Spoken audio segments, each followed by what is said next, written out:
have known the price of evil, and it hurts to know that you belong here. On your darker side, your sadder side, on your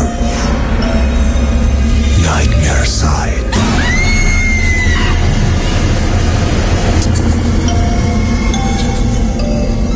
Nightmare Side, setiap hari Kamis, malam Jumat, jam 10.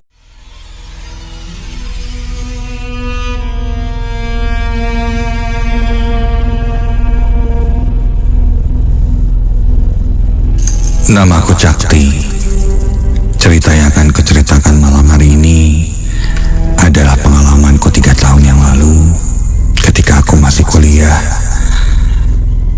di Jatinangor. Saat itu aku masih berstatus mahasiswa akhir yang sedang menyelesaikan skripsi. Membuatku harus bolak-balik kampus untuk mengerjakan penelitian di kampus. Jarak kosanku dan kampus memang tidak terlalu jauh. Ibaratnya kalau jalan kaki sih 5 menit pun sampai. Untuk menuju kampus dari kosanku, aku harus melewati sebuah jembatan yang cukup tua. Konon jembatan itu sudah ada sejak zaman penjajahan Belanda. Dan beredar kabar, jembatan ini dulunya bekas jalan kereta api yang khusus membawa logistik milik pemerintahan Belanda. Namun sekarang beralih fungsi jadi jembatan pejalan kaki untuk mahasiswa yang hendak pergi ke kampus.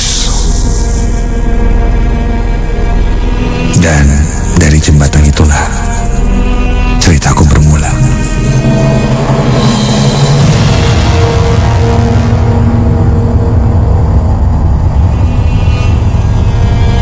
Hari itu, ku ingat hari Kamis pagi-pagi, aku sudah bersiap berangkat ke kampus.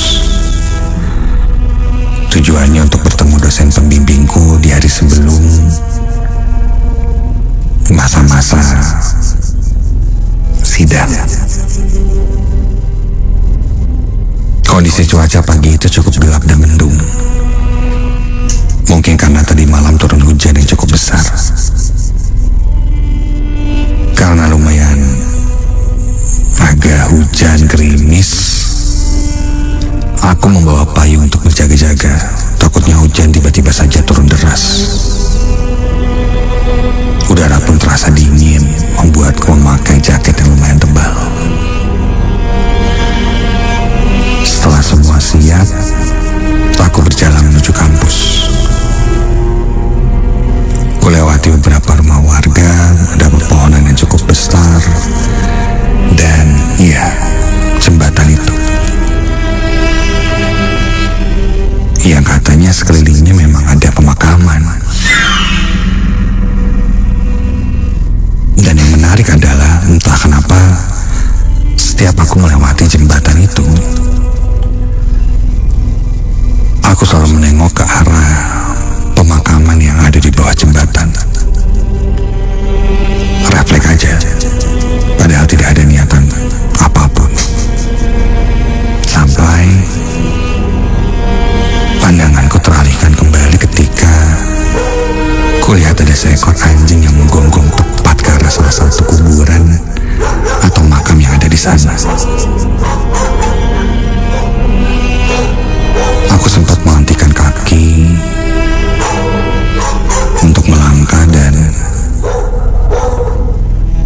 melihat keheranan.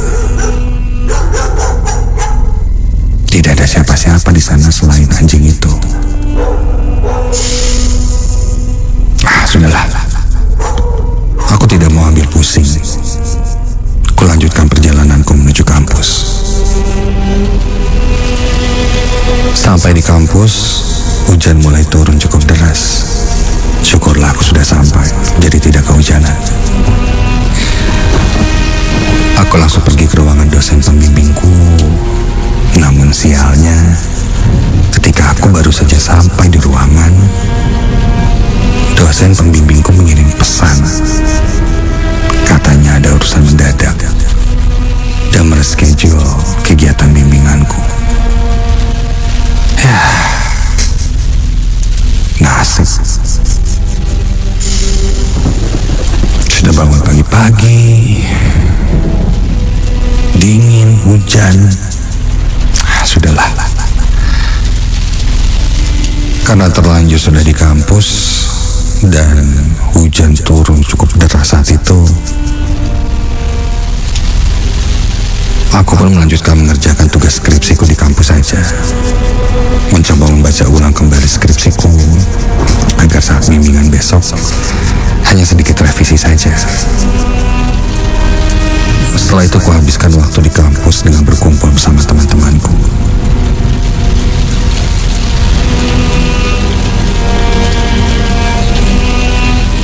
Setelah itu, aku mampir ke kosan temanku yang jaraknya memang tidak terlalu jauh dengan kampus. Tak berasa, waktu pun berlalu. Singkat cerita, aku lihat jam sudah menunjukkan setengah 12 malam.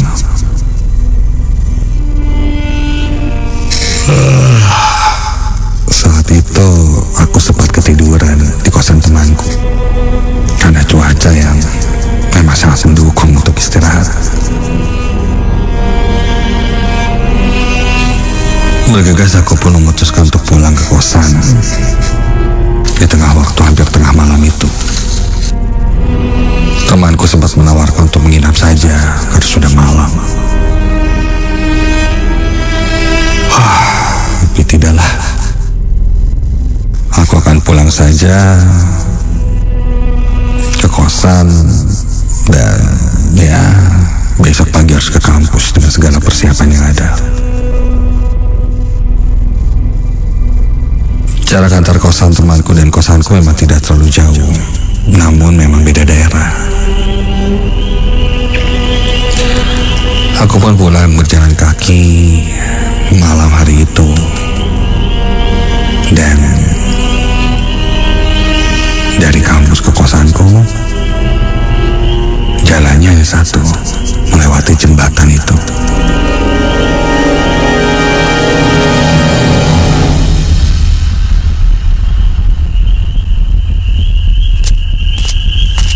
Suasana di sekitar jembatan sangat sunyi dan sepi.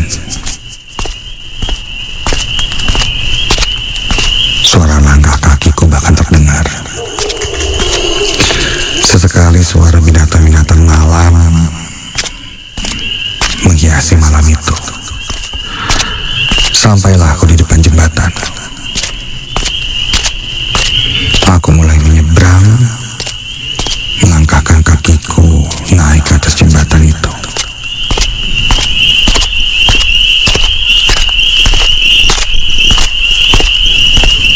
Jembatannya terlihat sangat gelap. Lampu penerangan di tengah jembatan mati. Tapi tiba-tiba menyala. Lalu mati lagi. Lalu menyala lagi. Sepertinya ada yang error.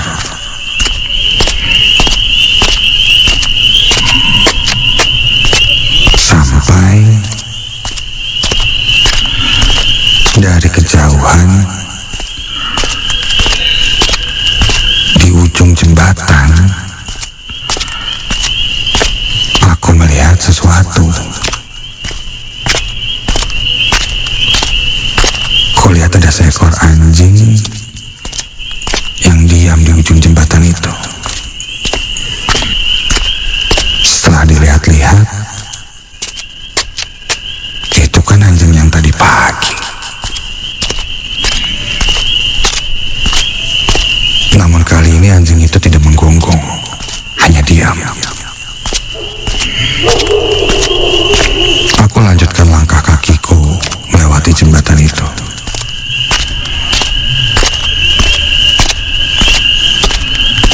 Dan tiba-tiba saja, entah kenapa refleks aku menengok lagi ke arah pemakaman yang ada di bawah jembatan.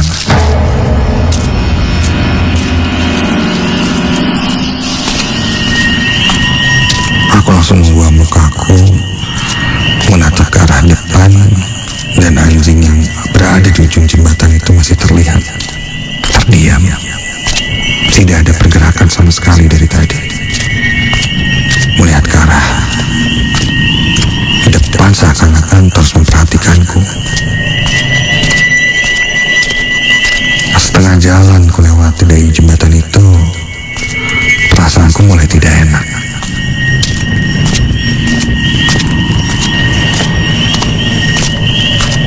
Sampai ketika aku akan sampai di ujung jembatan, astaga, tiba-tiba saja anjing yang ada di ujung jembatan itu melolong. Sangat mengagetkan. Melolong, menggonggong sangat keras ke arahku. Seakan menatapku terus menggonggong dan melolong, membuatku sedikit ketakutan. Takutnya mengejar atau menggigit.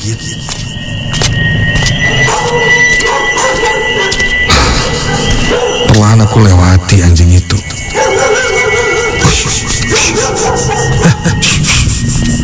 Sampai ketika aku melewati salah satu pohon besar setelah jembatan, tiba-tiba ku dengar ada suara perempuan meringis kesakitan. Badanku bergetar seketika itu. Perlahan aku melanjutkan langkahku untuk terus pulang ke kosan. Suara itu semakin lama terdengar semakin jelas. Dan aku merasa ada sesuatu yang mengikutiku dari belakang. Semakin aku melangkah, semakin terasa ada seseorang yang berjalan mengikutiku. Entah kenapa saat itu aku memilih untuk menghentikan langkahku dan melihat ke arah belakangku. Dan ketika aku tengok ke arah belakang, astaga, sangat jelas kulihat sesosok perempuan menggunakan gaun putih dengan rambut yang panjang menutupi setengah wajahnya berdiri di belakangku. Sosok perempuan itu melihat ke arahku. Terlihat tangannya mengangkat seakan-akan meminta tolong sambil meringis kesakitan. Seketika itu juga badanku terasa sangat berat dan tak bisa kugerakkan. Sosok perempuan itu terus merintih. Setengah wajahnya yang terlihat olehku terlihat hancur.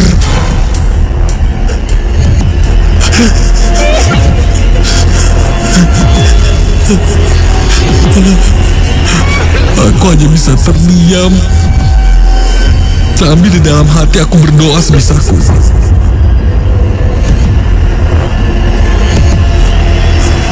Sosok perempuan itu kini semakin lama semakin melangkah mendekatiku sambil tertatih meringis kesakitan. Sampai tiba-tiba saja kulihat ada sebuah cahaya yang berasal dari lampu motor, dan tiba-tiba ketika cahaya itu menyorot ke arah sosok itu, seketika sosok itu pun menjadi bias dan hilang.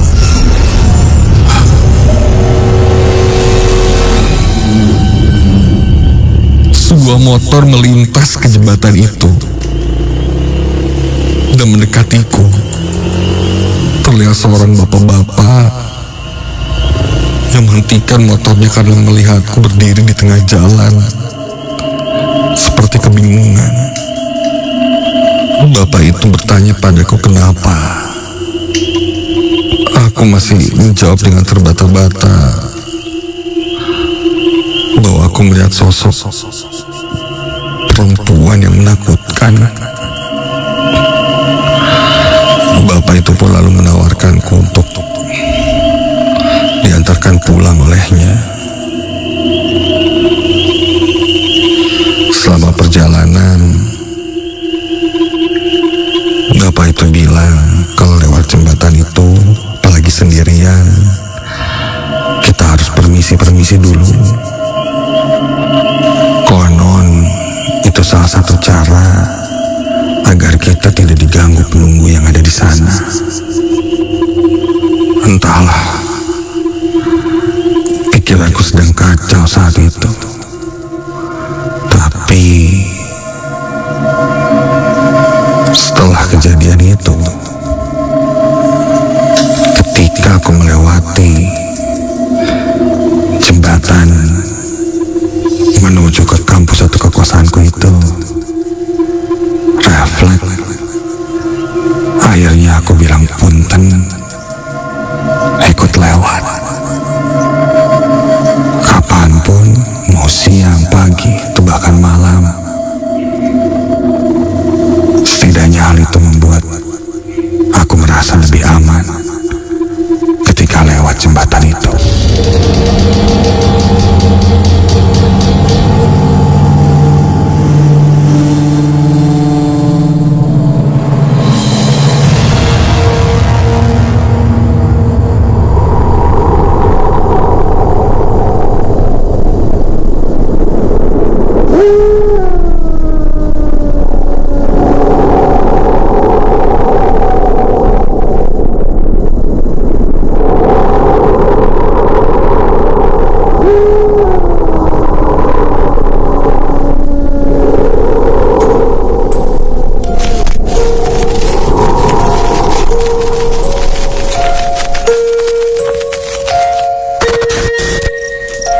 Namaku Airin.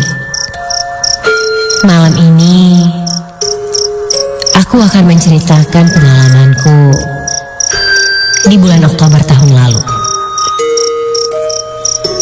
Hari itu di kampusku ada acara pesta kostum untuk kegiatan malam Halloween.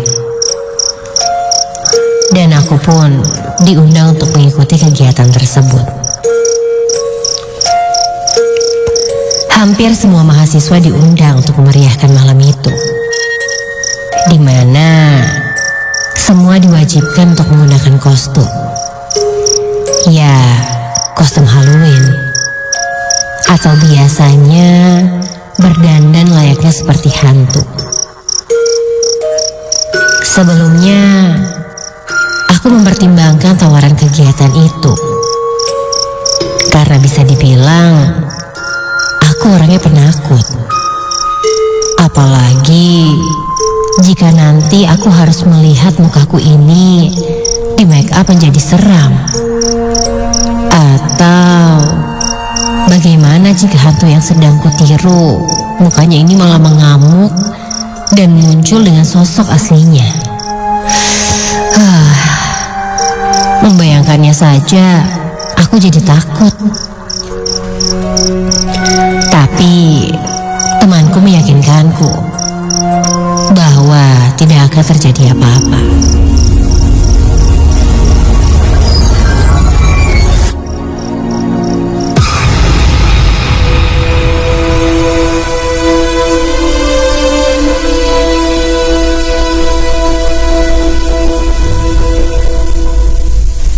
Saat itu sekitar jam 7 malam.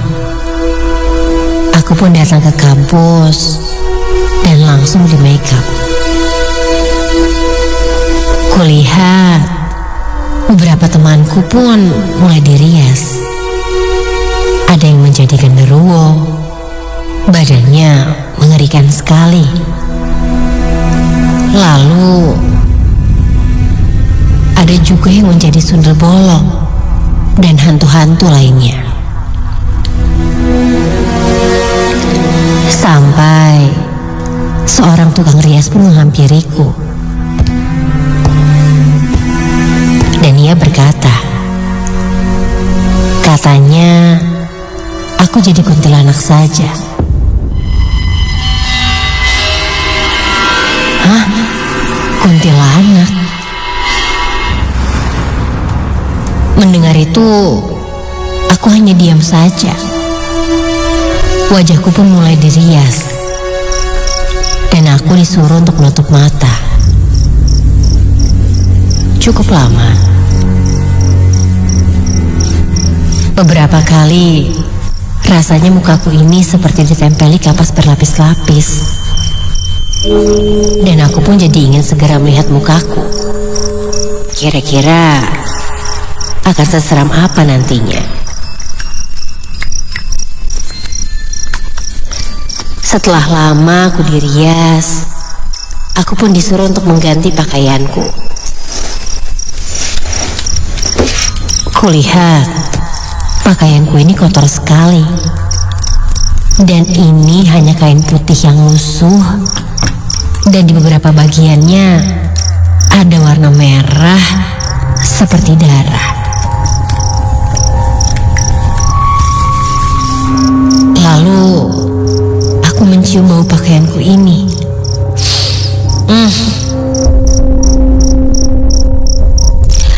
Baunya sangat tidak enak.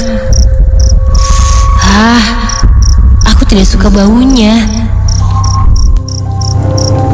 Lalu aku pun dipasangi rambut yang berantakan juga. Dan panjang sekali. Aku jadi tidak sabar untuk melihatnya di kaca. Sampai aku pun melihat diriku di kaca.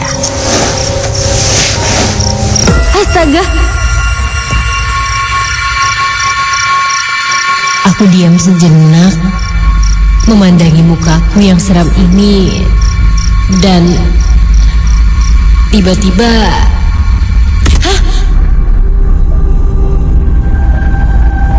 bahuku seperti ditepuk dari belakang. Dan ketika kulihat,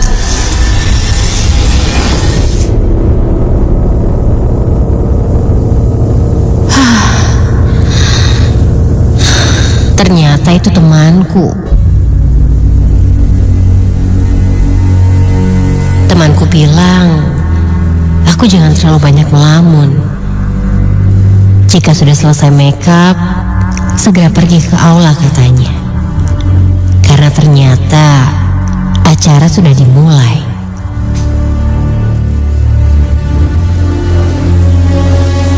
Aku pun melihat waktu yang sudah menunjukkan pukul 8 malam. Dan itu artinya acara sudah dimulai. Aku langsung menuju ke aula, menyusul teman-temanku yang lainnya.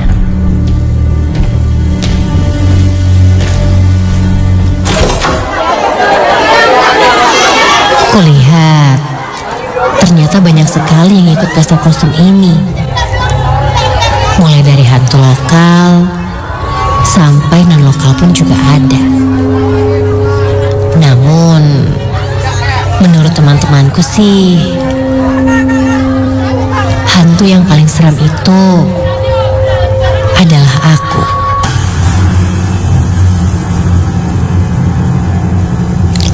Oleh sebab itu, aku disebut akan menjadi juara best kostum malam hari ini. Perlahan, aku pun mulai menikmatinya dan mengikuti rangkaian acara yang ada.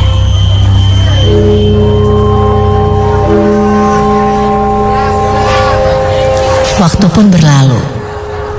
Seru sekali ternyata jika dipikir-pikir. Rasanya aku seperti berada di rumah hantu. Sampai tiba-tiba aku kebelet buang air kecil.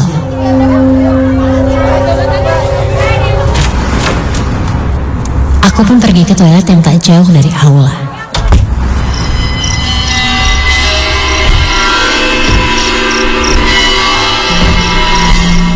Ketika aku sedang berada di toilet, kulihat dari kejauhan ada satu seseorang yang menghampiriku. Sepertinya penampilannya tidak jauh beda denganku. Aku baru melihatnya selama acara berlangsung. Apa mungkin dia telat datang ya? Dia berjalan dan berhenti di depanku. Saat itu, posisiku sedang berada di wastafel toilet. Hai, jadi Kunti juga ya? Samaan dong kita.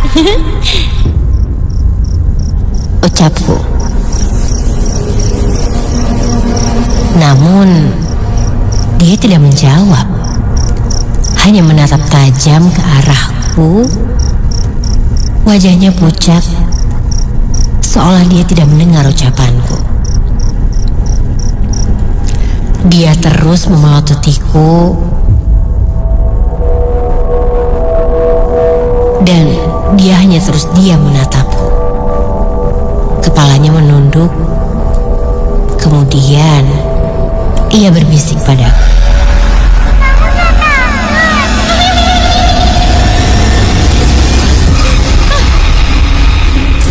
Astaga! Seketika aku melihat wajah perempuan itu menjadi sangat pucat. Dia pun tertawa cekikikan sangat menakutkan. Sampai aku pun seketika teriak.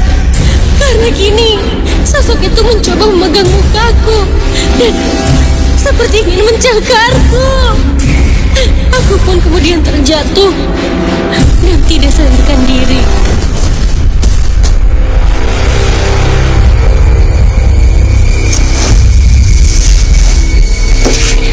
Setelah terbangun, mukaku kini berantakan dan penuh dengan air di wajahku, basah hingga mengenai bajuku.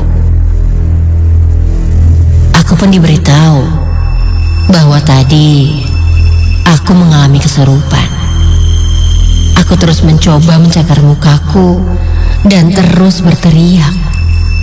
Sampai akhirnya aku pun disadarkan oleh salah satu temanku yang bisa dibilang sensitif dengan hal-hal seperti ini.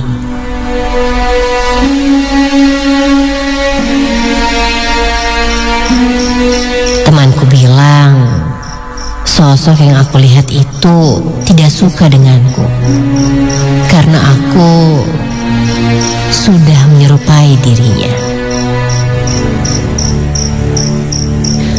Mendengar itu, badanku sangat lemas sekali karena aku tidak bermaksud seperti itu. Namun, ini menjadi pembelajaran untukku.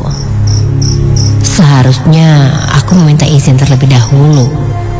Tidak seenaknya berdandan seperti ini. Karena mungkin saja hal-hal seperti ini malah mengundang mereka untuk datang.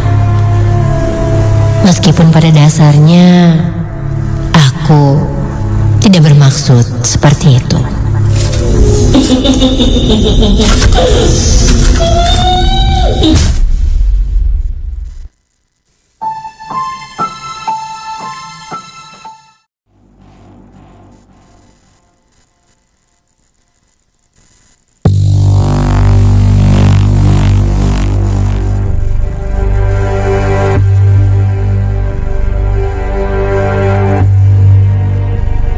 Barang-barang bekas menjadi salah satu hal yang aku sukai. Kadang aku hunting barang-barang bekas yang tergolong vintage atau retro di pasar-pasar loak atau pasar lilin yang ada di Bandung. Dan cerita malam hari ini yang akan aku ceritakan adalah ketika aku membeli sebuah barang yang ternyata ada penghuninya.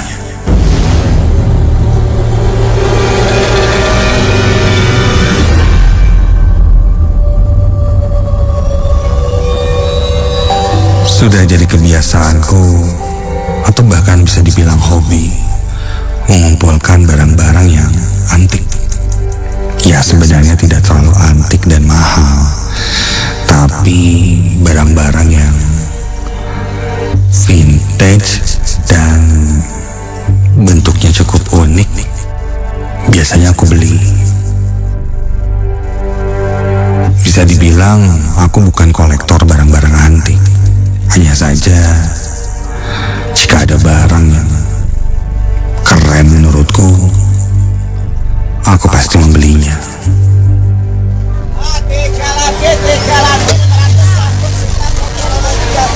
Hari itu, aku berjalan-jalan di sebuah pasar yang memang menjual barang-barang bekas di Bandung. Saat itu, aku menemukan sebuah pemutar piringan hitam yang dari bentuknya sih sudah sangat tua dan sangat lama.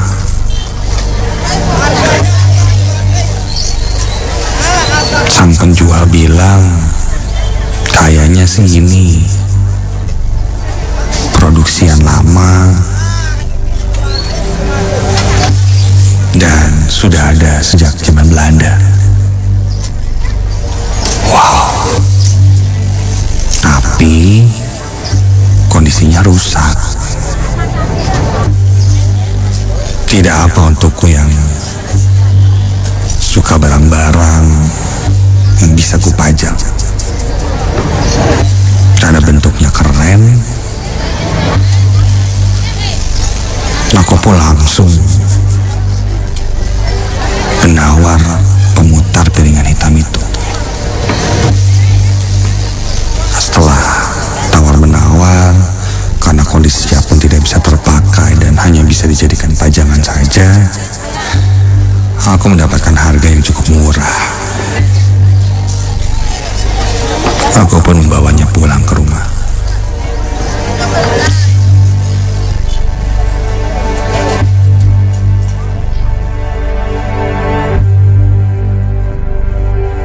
Di rumahku aku mempunyai satu ruangan yang berisi barang-barang koleksiku.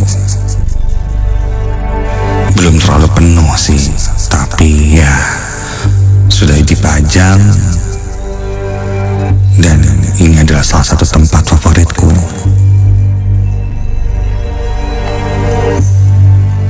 Di ruangan itu ada sebuah meja tempatku duduk dan biasanya membersihkan barang-barang yang sudah kubeli. Ku ambil kain lap dan mulai membersihkan piringan hitam itu. Kondisinya bisa dibilang tidak terlalu bagus. Ya, 70% lah. Ada yang sudah mengelupas, mungkin bautnya hilang, ada yang sudah berkarat, dan ya kondisinya rusak.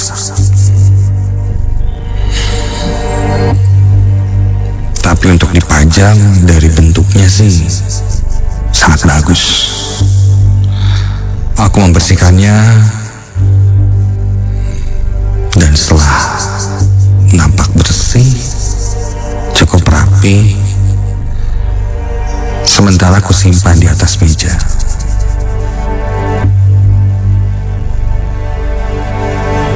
Aku sempat foto dan kubagikan di sosial media.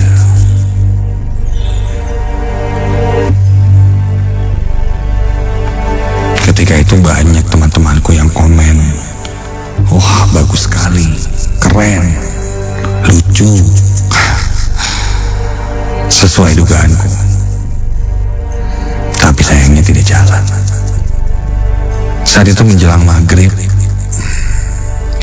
aku pun meninggalkan ruangan koleksiku itu. pintunya.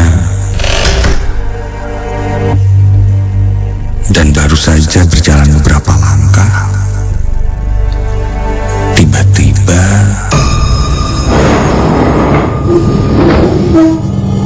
terdengar dari dalam ruanganku itu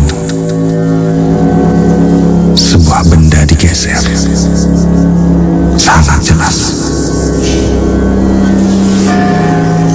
Refleks ku buka pintu dan kulihat meja yang di atasnya ada pemutar piringan hitam itu bergeser. Cukup ekstrim. Yang awalnya lurus, presisi, jadi miring.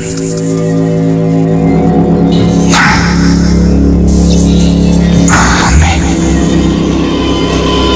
Aku pun mengembalikan meja itu ke posisinya semula.